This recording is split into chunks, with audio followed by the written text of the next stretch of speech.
శాంతి. ఈరోజు బాబా మురళిలో మీరు పూర్తి పాస్ విత్ ఆనర్గా కావాలి అన్నారు. తండ్రి జ్ఞాన సాగరుడు, మీరు కూడా తండ్రి సమానంగా మాస్టర్ జ్ఞాన సాగర్లుగా కావాలి. లోపల ఎలాంటి అవగుణం కూడా ఉండకూడదు. పూర్తిగా అన్ని అవగుణాలను తొలగించుకొని ఫుల్ పాస్ విత్ ఆనర్గా కావాలి అన్నారు. ఇది బాబా ఈ మురళిలో రక్షాబంధన పండుగ వస్తుంది కదా, అందుకని రక్షాబంధనం గురించి కూడా వినిపించారు. 13th जुलाई मुरली ఇది.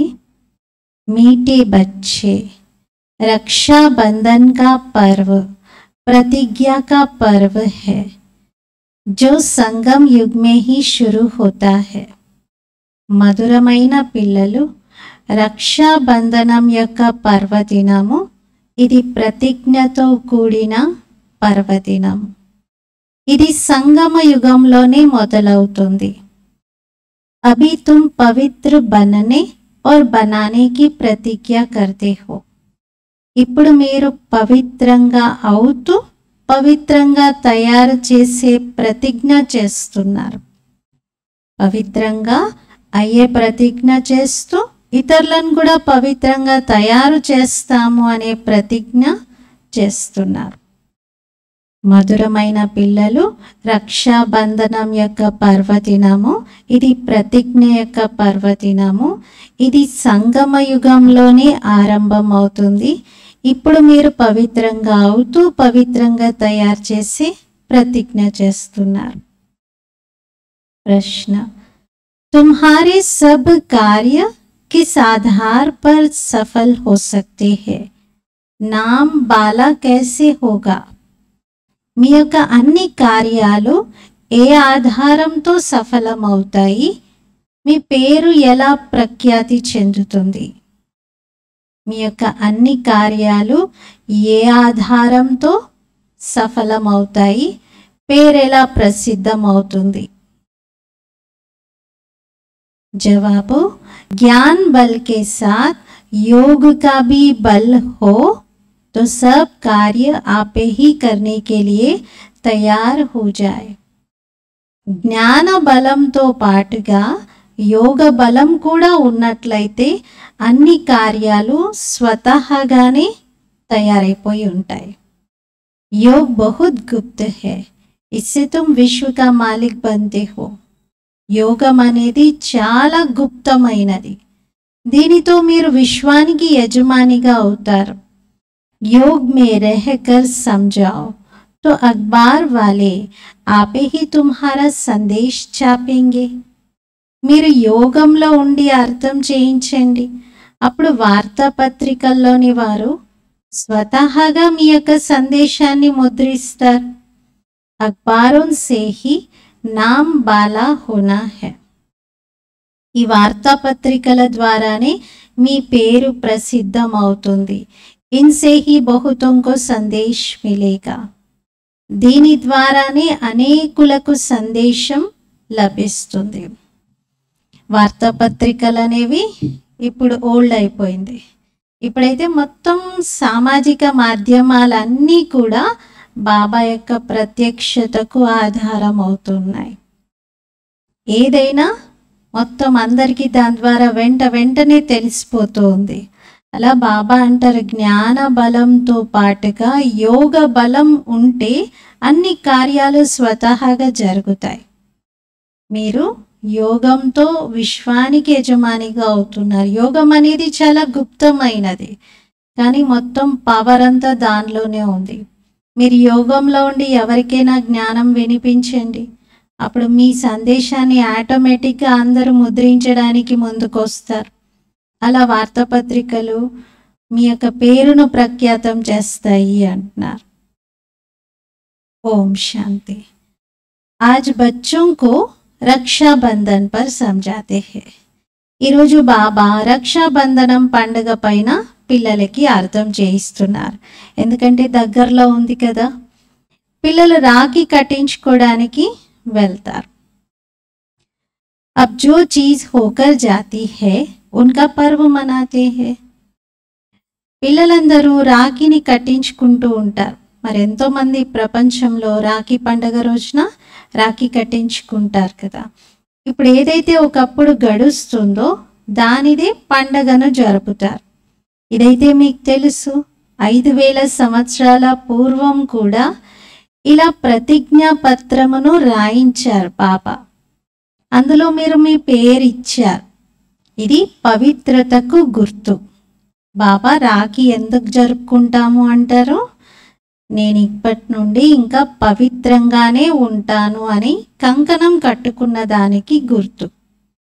అందరికీ చెప్పాల్సి వస్తుంది, పవిత్రంగా ఉండేటువంటి రాఖీని కట్టుకోండి.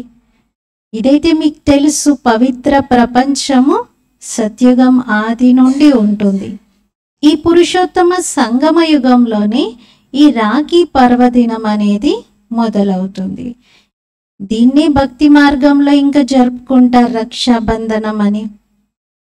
దీన్ని అనాది పర్వము అంటారు. అది కూడా ఎప్పటి నుండి మొదలైంది అనేది మీరే తెలుసుకుంటున్నారు. భక్తి మార్గంలో అయితే తెలియదు వారికి. మరి భక్తి మార్గం నుండి జరుపుకుంటున్నారు. ఎందుకంటే సత్యుగంలో అయితే ఈ పర్వదినం ఆది నుండి ఉండదు. సత్యుగంలో జరుపుకోరు కదా. సత్యుగంలో అలాంటి పండుగలు ఉండవు. అక్కడ అందరూ పవిత్రంగానే ఉంటారు. ఇక్కడే అలాంటి పండుగలను జరుపుకుంటారు. అన్ని పండుగలు ఇప్పుడు సంగం యుగంలోనే మొదలవుతాయి. తర్వాత భక్తి మార్గంలో స్థూలంగా జరుపుకుంటారు. సత్యుగంలో అయితే ఎలాంటి పండుగలు జరుపుకోరు. మీరేమంటారు? అక్కడ దీపావళి ఉంటుందా అని అడుగుతారు. బాబా ఉండదు అంటున్నారు. ఎందుకంటే ఇక్కడ జరుపుకుంటున్నట్లుగా అక్కడ అలాంటివేమీ ఉండవు. ఏవైతే ఇక్కడ జరుపుకుంటున్నారో అవి మళ్ళీ భక్తి మార్గం నుండే జరుపుకుంటారు తప్ప సత్యత్రేతాయుగాల్లో ఇలా ఉండవు. ఇవన్నీ కలియుగం యొక్క పండుగలు. రక్షాబంధనం జరుపుకుంటున్నారు. ఇప్పుడు ఎలా తెలియాలి మరి అందరికీ రాఖీ పండగని ఎందుకు జరుపుకుంటున్నాము, రాఖీ ఎందుకు కట్టుకుంటున్నారు? దాని మెసేజ్ అయితే అందరికీ ఇవ్వాలి కదా. మీరు అందరికీ రాఖీ కడుతూ అందరికీ పావనంగా ఉండాలి అని చెప్తారు. ఎందుకంటే ఇప్పుడు పావన ప్రపంచం యొక్క స్థాపన జరిగేది ఉంది. త్రిమూర్తి చిత్రంలో కూడా క్రింద రాసి ఉంది, బ్రహ్మ ద్వారా స్థాపన జరుగుతుంది అని. మరి పావన ప్రపంచం యొక్క స్థాపన ఇది. అందుకే పవిత్రంగా ఉండేందుకు బాబా రాఖీ కట్టిస్తారు. ఇప్పుడు ఇది జ్ఞాన మార్గం యొక్క సమయం. జ్ఞాన సాగరుడు ఒక్క భగవంతుడే. మొత్తం ప్రపంచమును నిర్వికారిగా తయారు చేస్తున్నారు. భారతదేశం ఒకప్పుడు నిర్వికారిగా ఉండేది. మొత్తం ప్రపంచమంతా నిర్వికారిగా ఉండేది. మొత్తం భూమి పైన అసలు వికారాలే ఉండకపోయేది. ఎప్పుడు 2 యుగాల సమయం అది, సత్య త్రేతాయుగాలలో. మొత్తం ప్రపంచం వాయిస్లెస్గా ఉండేది. భారతదేశం మొత్తం ఒక ఖండంగా ఉండేది. ఇప్పుడేంటి, ఒక దేశంగా ఉంది. ఆసియా ఖండంలో భారతదేశం. కానీ ఒకప్పుడు భారత ఖండం అనేవారు. మొత్తం ప్రపంచంలో భారత ఖండం అంతా కూడా పవిత్రంగా ఉండేది. పిల్లలకి తెలుసు కొత్త ప్రపంచంలో కేవలం ఒక్క భారత ఖండమే ఉంటుంది అని. భారత ఖండంలో మరి తప్పనిసరిగా మనుష్యులే ఉంటారు.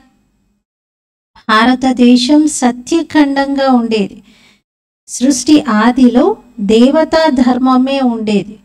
దానినే నిర్వికారి పవిత్రమైన ధర్మం అని అంటారు. ఈ ధర్మము 5000 సంవత్సరాల పూర్వం ఉండేది.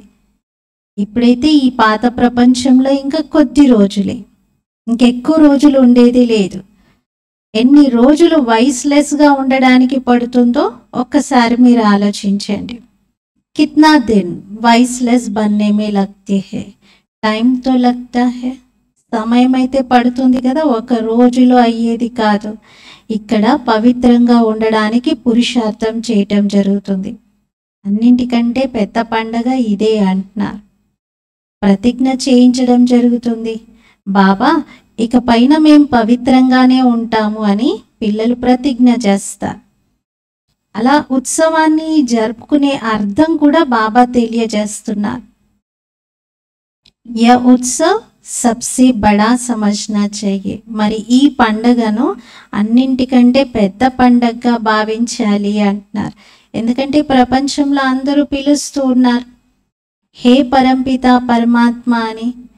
అందరి బుద్ధి పరంపిత పరమాత్మని వైపే వెళ్తుంది. మీకు తెలుసు ఆ పరమాత్ముడు జీవాత్మలందరికీ జ్ఞానాన్ని ఇచ్చేందుకే వస్తారు అని. మరి ఆత్మ పరమాత్మ వేరే చాలా కాలమైంది అంటారు. చాలా కాలం తర్వాత ఒక సుందరమైనటువంటి మేళా ఏర్పడింది, సద్గురువు లభించారు అని ఇలా ఒక శ్లోకంలో చెప్తారు. బాబా అంటున్నారు ఆ మేళా ఎక్కడ ఏర్పడుతుంది? ఒక్కసారి ఆలోచిస్తే ఈ సంగమ యుగంలో ఆత్మ పరమాత్మ కలుసుకుంటున్నటువంటి శుభవేళ ఇది. కుంభమేళా అని కూడా దీన్ని అంటారు. ఇది 5000 సంవత్సరాలలో ఒక్కసారి ఏర్పడుతుంది. ఆ నీటిలో స్నానం చేసేటువంటి మేళా అయితే ఎన్నోసార్లు జరుగుతుంది. ప్రతిసారి ఒక్కొక్క నది దగ్గర మేళా జరుగుతూనే ఉంటుంది, పుష్కరాలు జరుగుతూనే ఉంటుంది. అది భక్తి మార్గంలో చేసేది. ఇక్కడ జ్ఞాన మార్గంలో మేళా. సంగమ యుగంను కుంభము అంటారు. 3 నదులు వాస్తవంగా లేవు. అంటే గంగా, యమున, సరస్వతి అని అంటారు. సరస్వతి నది ఎక్కడుంది? మూడోది గుప్తంగా ఉంది అంటారు. గుప్తమైన నది ఎలా ఉంటుంది అంటున్నారు. ఒక నది గుప్తంగా ఎలా ఉంటుంది? నది అంటే చాలా పెద్దది కదా, అది గుప్తంగా ఎలా ఉంటుంది? కానీ బాబా చెప్తున్నారు ఇది మీ యొక్క గుప్తమైనటువంటి నది. అంటే జ్ఞానాన్ని బాబా గుప్తమైనటువంటిది అని అంటున్నారు. బాబా చెప్తున్నారు మీ యొక్క ఈ గీత గుప్తమైనది. మరి ఇది అర్థం చేయించడం జరుగుతుంది. యోగ బలంతో విశ్వ రాజ్య భాగ్యాన్ని మీరు తీసుకుంటున్నారు.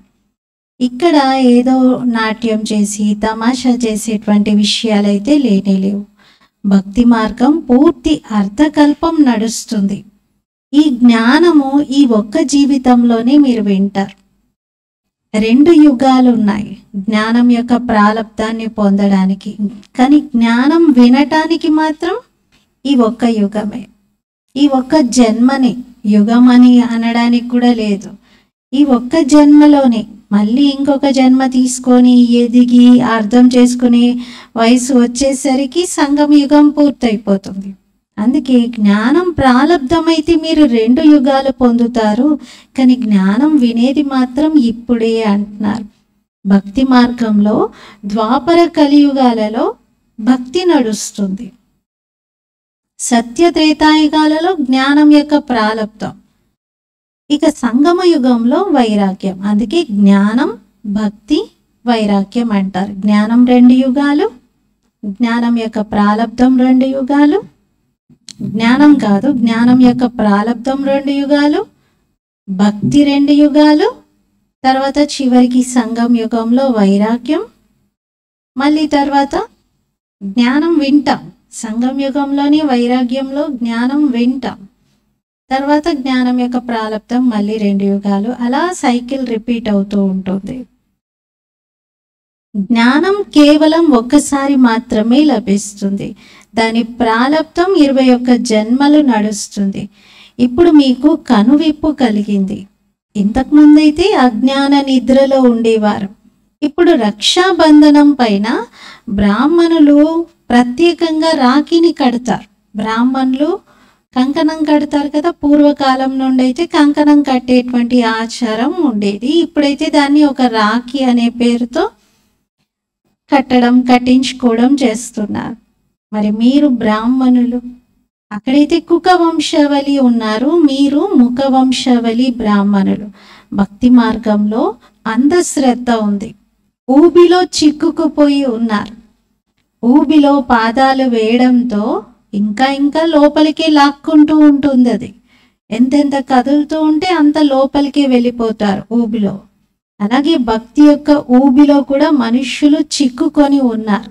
పూర్తిగా గొంతు వరకు లోపలికి వెళ్ళిపోయారు. ఇప్పుడు బాబా వచ్చారు మునిగిపోతున్న వారిని రక్షించటానికి. కేవలం ఇంకా బాబాకు పైకి లాగడానికి మిగిలింది పిలకనే. పూర్తిగా లోపలికి వెళ్ళిపోయారు. అందుకే బాబా అన్నారు, పట్టుకోవడానికి ఏదైనా కావాలి కదా. పిల్లల్ని బాబా పైకి అలా తీశారు. పిల్లలు చాలా శ్రమ చేస్తూ ఉంటారు అర్థం చేయించడానికి. మరి కోట్ల మంది మనుష్యులు ఉన్నారు, ఒక్కొక్కరి వద్దకి వెళ్ళడంలో ఎంత శ్రమ అనిపిస్తుంది. మీ గురించి వార్తాపత్రికల వారు కూడా ఎన్నో విషయాలని రాస్తూ ఉంటారు. కొన్ని తప్పుడు ప్రచారాలు కూడా జరుగుతూ ఉంటాయి. వీళ్ళు ఇక్కడి నుండి తీసుకెళ్తారని, ఇల్లు వదిలిస్తారని, సోదరులుగా చేస్తారని ఎన్నో విషయాలు రాస్తూ ఉంటారు. మొదట్లో అలాంటి విషయం బాగా వ్యాప్తి చెందింది. వార్తాపత్రికల్లో విమర్శలు ఎన్నో రాస్తూ వచ్చారు. ఇప్పుడు ఒక్కొక్కరికి అయితే మీరు అర్థం చేయించలేరు కదా. మీరు మళ్ళీ బాబా అన్నారు, ఈ జ్ఞానం యొక్క ప్రచారం కూడా వార్తాపత్రికల ద్వారానే జరుగుతుంది. ఎవరైతే బాగా విమర్శలు రాశారో మళ్ళీ వారే మీ ప్రత్యక్షత కూడా చేస్తారు అంటున్నారు బాబా. అవి మీకు బాగా ఉపయోగపడతాయి. వార్తాపత్రికల ద్వారానే మీ పేరు ప్రత్యక్షం అవుతుంది. ఇప్పుడు ఆలోచించండి, మరి ఏం చేస్తే ఇతరులకి అర్థం చేయించగలుగుతాం, ఏం చేయడం వలన ఇతరులు అర్థం చేసుకుంటారు అనేది మీరు ఒక్కసారి చూడండి. రక్షాబంధనం యొక్క అర్థం ఏంటి? అది బాబా అర్థం చేయిస్తున్నారు. పావనంగా అవ్వాలి, పావనంగా తయారు చెయ్యాలి అని ఈ పండగ సందేశాన్ని ఇస్తుంది. ఇప్పుడు పిల్లలందరితో బాబా పవిత్రత యొక్క ప్రతిజ్ఞ చేయించారు. పతితులను పావనంగా తయారు చేయడానికి బాబాని పిలిచారు కదా.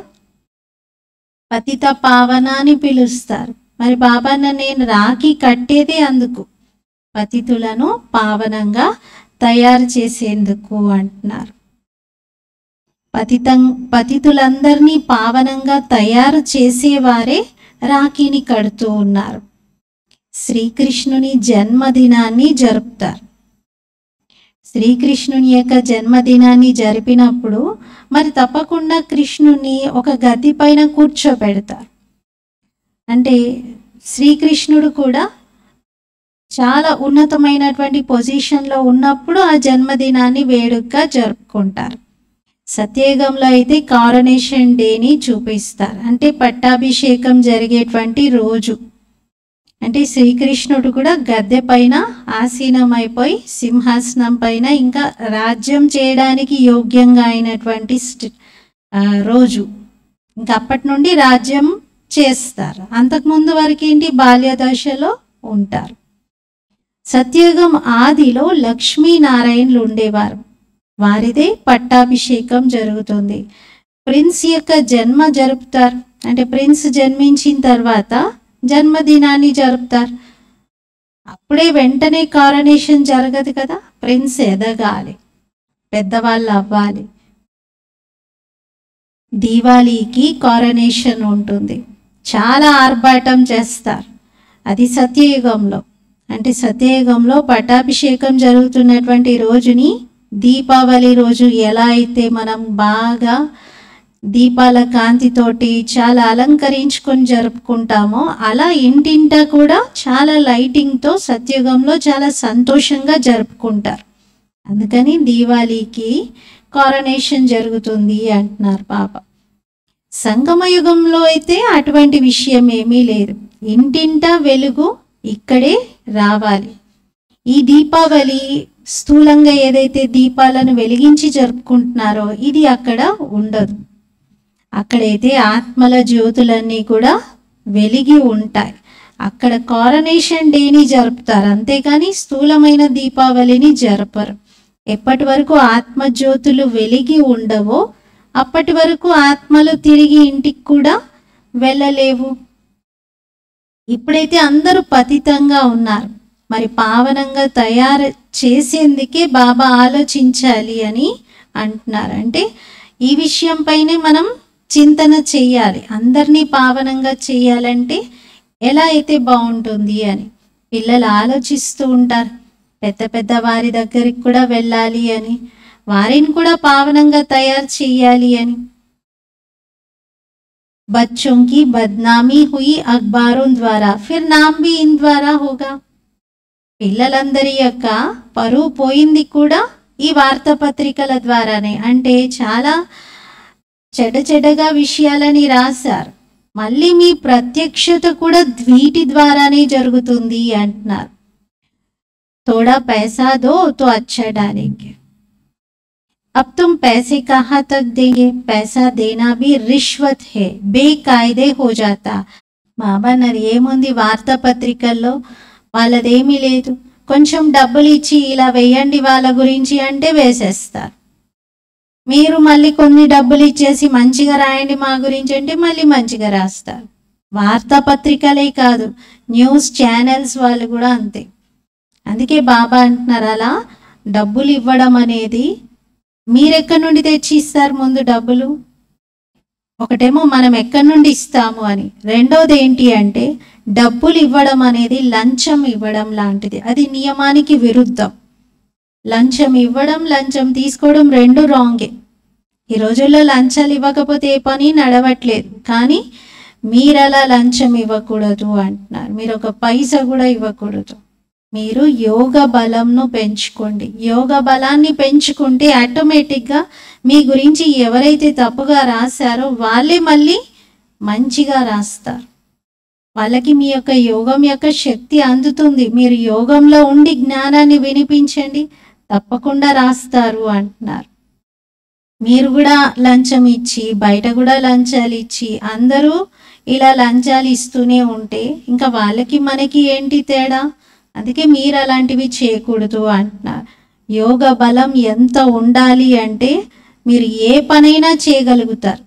యోగ బలాన్ని పెంచుకుంటే అసంభవం అనేదే ఉండదు. ఇంకా ఎవరి ద్వారా ఏ పని కావాలనుకున్నా ఆ పని మీరు చేయవచ్చు. బూబు చేస్తూ ఉండండి. జ్ఞాన బలం మీ దగ్గర ఉంది. ఈ చిత్రాలు మొదలైన వాటిల్లో జ్ఞానం ఉంది. యోగం అనేది గుప్తమైనది. స్వయాన్ని ఆత్మగా భావించి తండ్రిని జ్ఞాపకం చేయాలి. అనంతమైన వారసత్వాన్ని తీసుకునేందుకు బాబాను జ్ఞాపకం చెయ్యాలి. బాబా అయితే ఉన్నదే గుప్తమైనటువంటి వారు. విశ్వానికి యజమానిగా చేస్తూ ఉన్నారు. మీరు ఎక్కడ కూర్చున్నా కూడా తండ్రిని జ్ఞాపకం చేయవచ్చు. మీరు కేవలం ఇక్కడే కూర్చొని ఇక్కడే సాధన చెయ్యాలి అనేది కాదు. జ్ఞానము యోగము ఈ రెండు సహజం. జ్ఞాన యోగాలు రెండు చాలా ఈజీనే. కేవలం వారం రోజుల కోర్స్ తీసుకోండి చాలు. ఇంకా అధికంగా అవసరం లేదు. మీరు ఇంకా ఎక్కడ ఉన్నా కూడా బాబా స్మృతిలో ఉండవచ్చు. మీరు ఇతరులను కూడా మీ సమానంగా తయారు చేయవచ్చు. బాబా అయితే జ్ఞాన సాగరుడు, శాంతి సాగరుడు. ఈ రెండు విషయాలు ముఖ్యమైనటువంటివి. బాబా మనకి శాంతి యొక్క వారసత్వాన్ని ఇస్తూ ఉన్నారు. స్మృతి అయితే చాలా సూక్ష్మమైనటువంటిది. మీరు తండ్రి నుండి ఈ వారసత్వాన్ని తీసుకుంటున్నారు. మీరు పిల్లలు బయట కూడా వెళ్ళి ఎక్కడెక్కడైనా పరిక్రమ చేసి రావచ్చు. అంటే మీరు అంతటా తిరిగి రండి అంటున్నారు. చక్కర్ కొట్టండి, తండ్రిని జ్ఞాపకం చేయండి. మీరు వాకింగ్ చేస్తూ కూడా బాబా స్మృతిలో ఉండండి. బయటికి ఎక్కడికి వెళ్ళినా సరే బాబా స్మృతిలో ఉండండి. పవిత్రంగా అవ్వాలి. దైవీ గుణాలను కూడా ధారణ చేయాలి.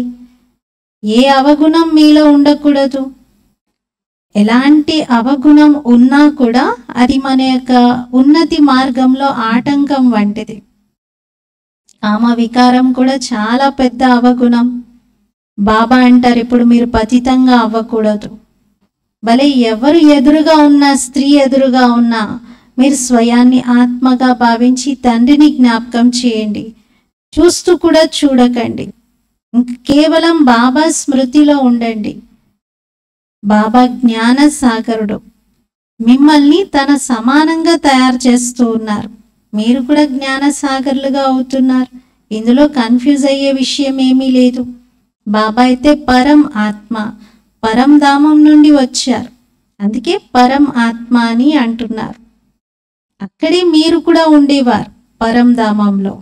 నంబర్ వారి పురుషార్థం అనుసారంగా మీరు ఇప్పుడు ఈ జ్ఞానాన్ని తీసుకుంటూ ఉన్నారు. మరి ఎవరైతే పాస్ విత్ ఆనర్గా ఉంటారో వారే పూర్తి జ్ఞాన సాగరంగా తయారు కాగలుగుతారు. తండ్రి కూడా జ్ఞానసాగరుడు, మీరు కూడా జ్ఞానసాగరుడుగా.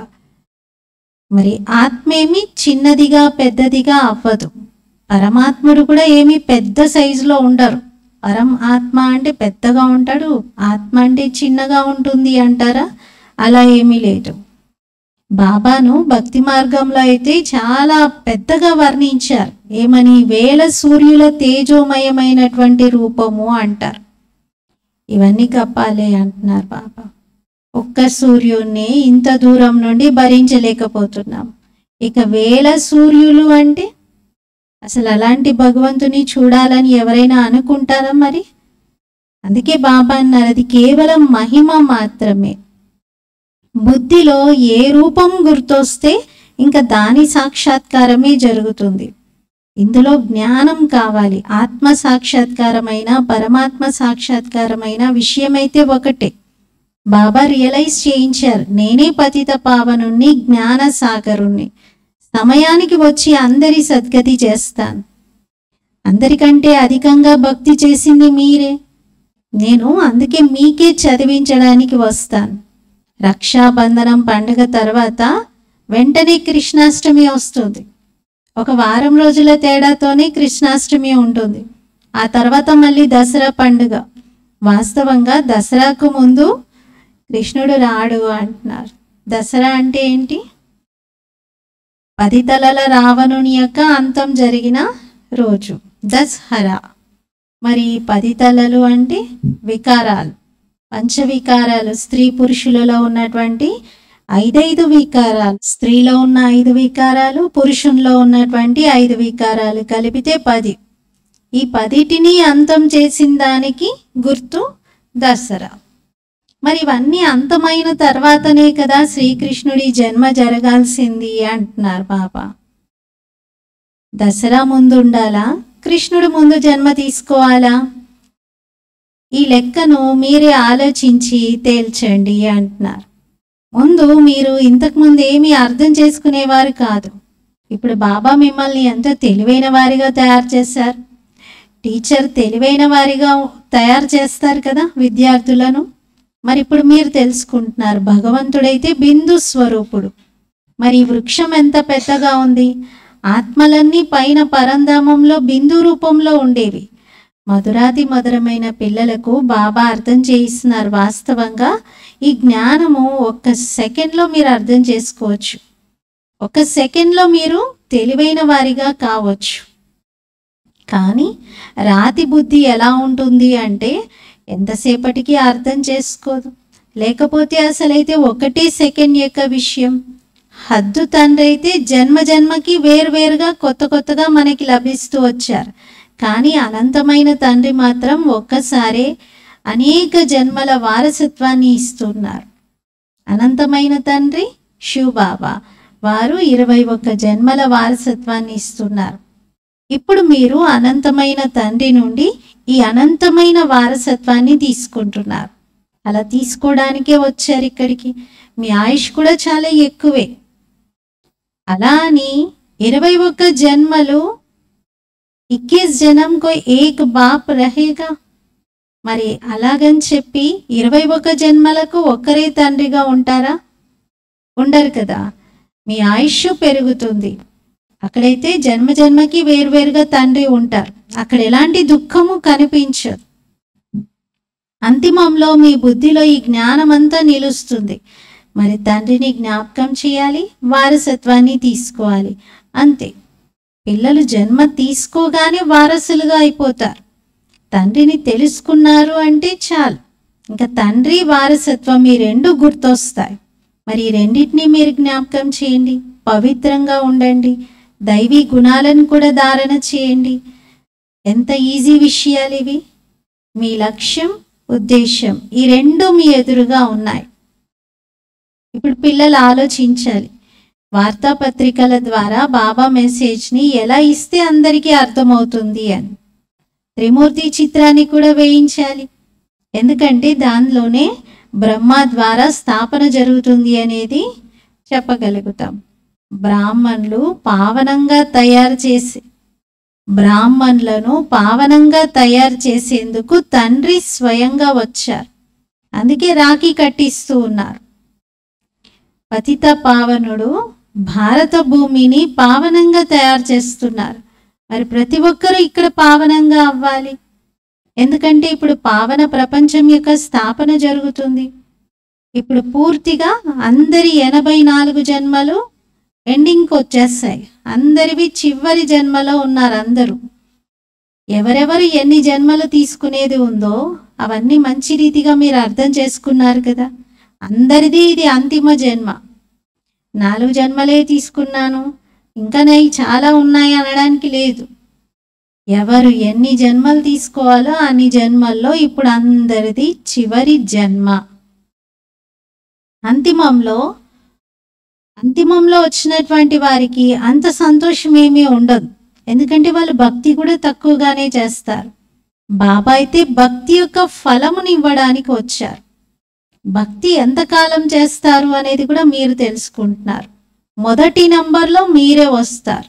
ఇప్పుడు మీరు అవ్యభిచారి భక్తిని చేసిన వారు, అంటే ఒక్క శివుడిని ఒక్క భగవంతుని మాత్రమే జ్ఞాపకం చేసిన వారు.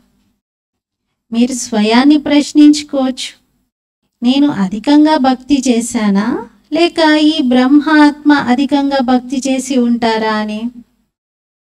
ఎవరికి వారు ప్రశ్నించుకుంటే ఏమనిపిస్తుంది? అందరికంటే అధికంగా భక్తి చేసింది ఎవరు?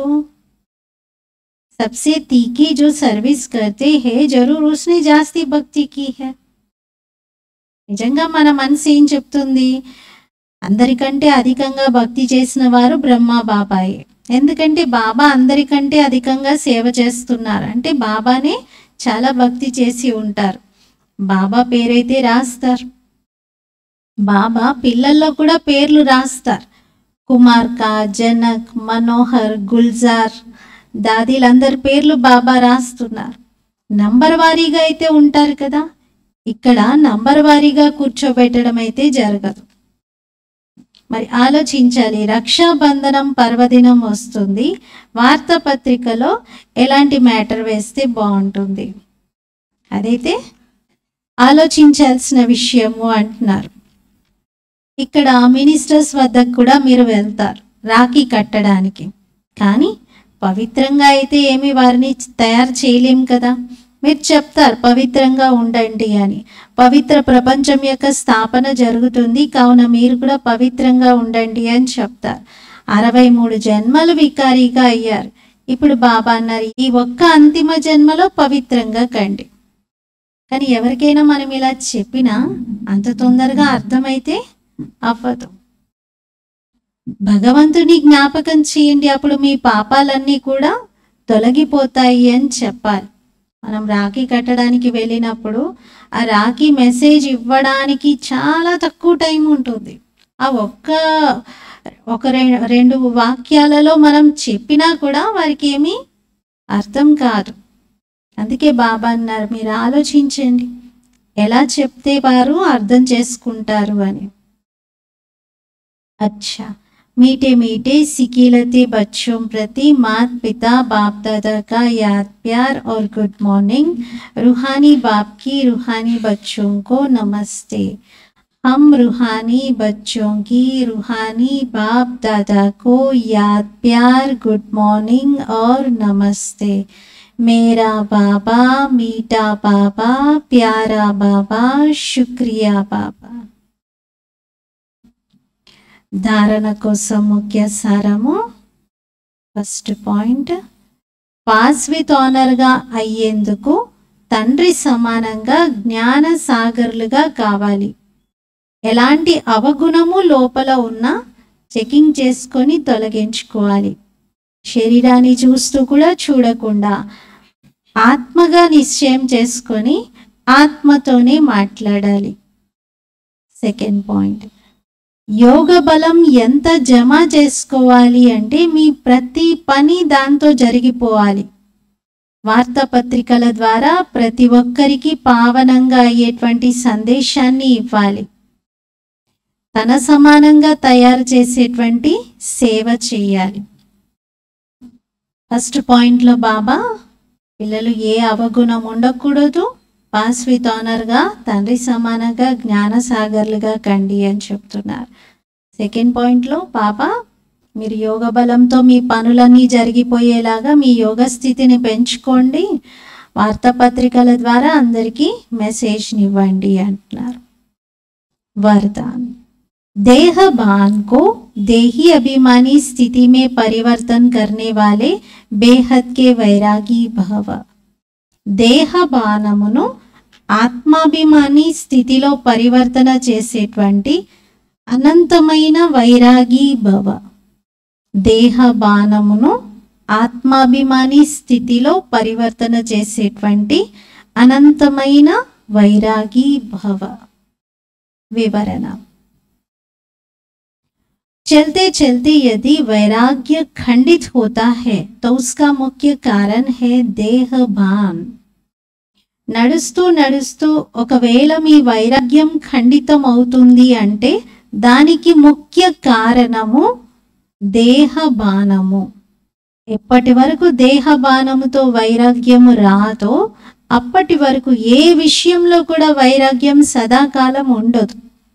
సంబంధంతో వైరాగ్యం ఇదేమి గొప్ప విషయం కాదు. అది ప్రపంచంలో ఎంతో మందికి అలాంటి వైరాగ్యం వచ్చేస్తుంది. కానీ దేహబానంతో, ఎందుకంటే దేహబానం కూడా విభిన్న రూపాలలో ఉంటుంది, దాన్ని తెలుసుకొని దేహబానాన్ని ఆత్మాభిమాని స్థితిలో పరివర్తన చేయటం ఇది విధి. అనంతమైన వైరాగిగా తయారయ్యేందుకు ఇదొక విధి. లేకపోతే టెంపరరీ అయిపోతుంది ఆ వైరాగ్యం కూడా. సంబంధాలతో వైరాగ్యం చాలా మందికి వస్తుంది. చాలామంది నేను అందరితో మోసపోయాను, నాకు అందరితో వైరాగ్యం వచ్చేసింది, ఇంకెవరితో నాకు సంబంధం లేదు, ఎవరు అవసరం లేదు, ఇలా ఎంతోమంది ఫీల్ అవుతున్నారు. కానీ దేహబానం, దీంతో వైరాగ్యం రావాలి. దేహం యొక్క స్మృతి, దైహిక ఆకర్షణ దీనంతటికీ అతీతంగా కావాలి. దేహబానము అంటే అట్లీస్ట్ నేను స్త్రీని, నేను పురుషుణ్ణి అనే బాణము కూడా ఉండకూడదు.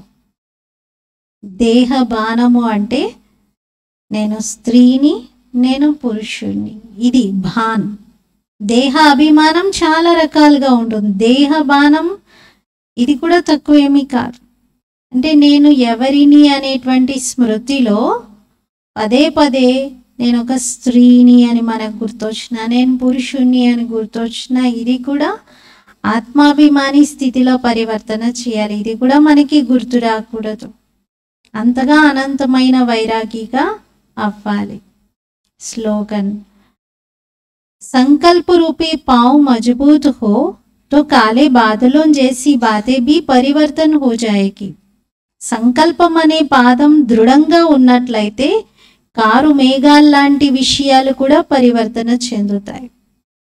సంకల్పం అనే పాదం దృఢంగా ఉండాలి. అప్పుడు చాలా నల్లటి మేఘాలన్నీ కమ్ముకొని ఉన్నా కూడా అవి కూడా పరివర్తన చెందుతాయి అంటున్నారు. సంకల్పంలో అంత బలం ఉంటే. ఈరోజు స్వమానము నేను అనంతమైన వైరాగ్యాన్ని.